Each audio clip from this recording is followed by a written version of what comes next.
As a follow-up to our last episode, we're going to take again a look at the Zoom H1, which again is a recording device with built-in stereo microphones.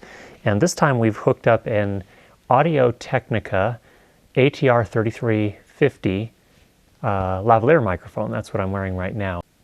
So all the sound you hear in this recording is coming in through the Audio Technica lavalier mic into the Zoom H1.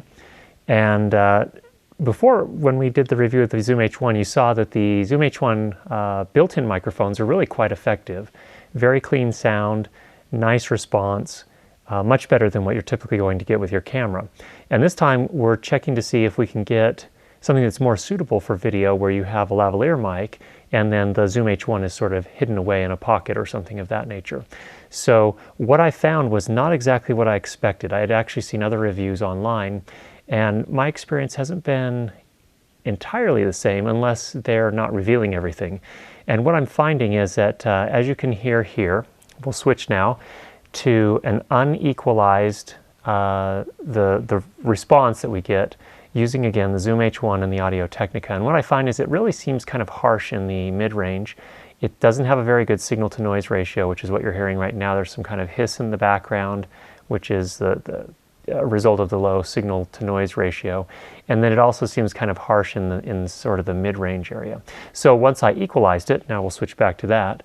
Once I equalized it, I was a little happier with the sound, but it did take some additional work. What that meant is that when I was done recording, I had to bring the audio file into a software application that could apply some equalization. And this is the curve that I applied for those of you that have done some audio work before.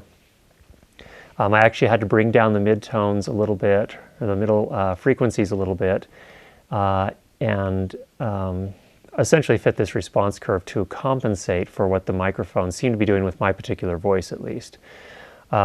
Again, my experience is that I'm pretty accustomed to working with professional level microphones, at least kind of mid-range, not the super high end, but mid-range professional level microphones that provide a very nice clean signal.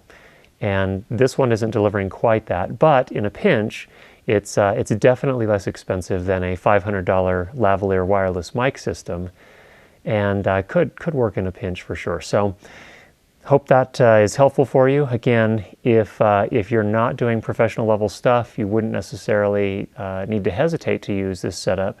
And again, the Audio Technica lavalier mic comes in at about $20 US on Amazon.com, and the Zoom H1 comes in at $99 US, pretty much anywhere you can buy it. So again, thanks for checking out the show. We'll talk to you again soon.